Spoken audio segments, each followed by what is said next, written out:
Hello everybody, welcome to the Come Together Hub. Say hello everyone. Hey.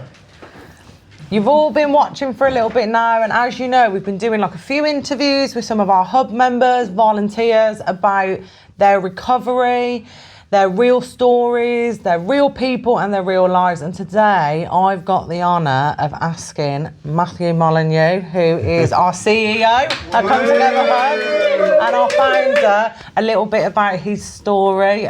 So, Matty. Yes. I might know, some of us might know, but the rest of the world doesn't know. So I wanted to ask you first and foremost, was there something big, a moment, or just a consequence in your life that brought you into recovery? What was it?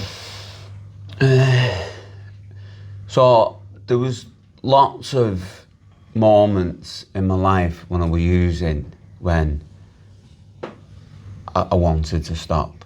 You know, like, and I think going back to when I was 17, I remember going to prison and thinking, I want to stop doing what I'm doing, do you know what I mean? But I didn't know how to do that. I didn't know anything about the disease of addiction.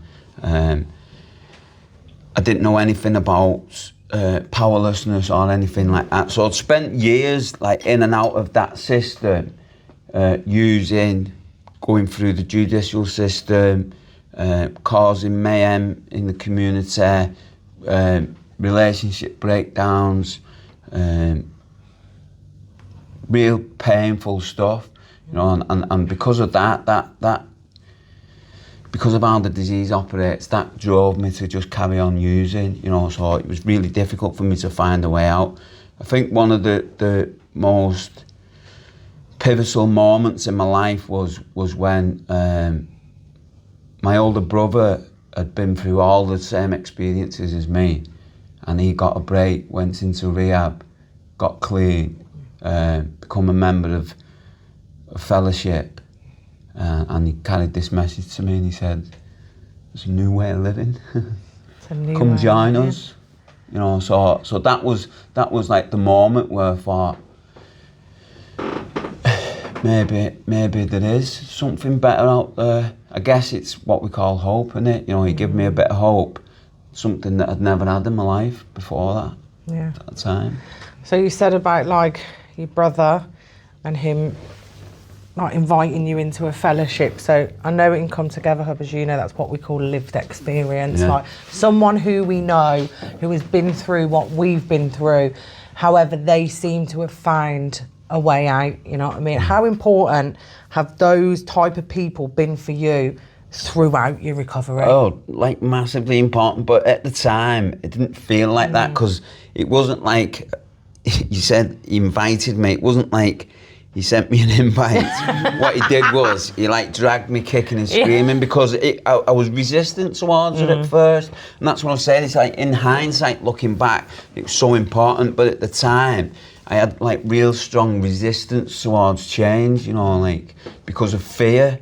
You know, I didn't, like I said, I didn't know anything about the disease. I didn't know that it was based in fear, you know, and it was that very thing that kept me buoyant in my using. Because of fear, that's why I used. So not just our kid, other people in the fellowship constantly, they never gave up, you know, like they constantly kept chipping away at me, at my own walls of denial, you know, and because I trusted them enough, eventually I thought, well, basically I just thought, fuck it, let's just give it a go, do you know what I mean? I think people who have like that previous experience, I don't know about you, but for me as well, what I realised is, like you said, you've gone through so many systems, and same for me, that I lost respect for what I viewed as like normal people telling what they said the solution was. So like with people who had the same experience, like they were the first people for a long time that I trusted what they were saying, because they had actually been there, you know, they weren't reading it out of a book. Like, has it changed for you, or is it the same, like how you maintain your recovery today? Like what are the main things that help you maintain it? So when I first got clean, and probably before, when I say early recovery, I'm talking about the first 5 years, so like the first 5 years was probably like early recovery. So I was involved with Narcotics Anonymous, and I still am, and that kind of put me on the path of recovery. And I did suggested things there, and it was kind of a paradox, really, what I'd entered. So I was doing the things that were suggested based on fear, but with hope attached to it. And then over time, not overnight, what happened was fear like reduced, and hope was. I got more and more hope the further I went along. So for the first 5 years, I was like attending loads of meetings, and you know, I had a sponsor. I was working through the steps. I'd been through the steps a couple of times by the time I got to 5 years clean, doing service within the fellowship, and that become like a baseline for my life. So I could talk all day around the things that helped me in my recovery, and it's not just the fellowship, but that's pivotal. That's kind of like the main thing, because what happens is as a result of going through the 12 steps, being involved in the fellowship, my relationships got better in all areas. So my relationship with myself started to treat myself better, with more compassion. I was, you know, still make mistakes. Over 11 years clean, still get it wrong, you know, but I have compassion for myself when I make mistakes.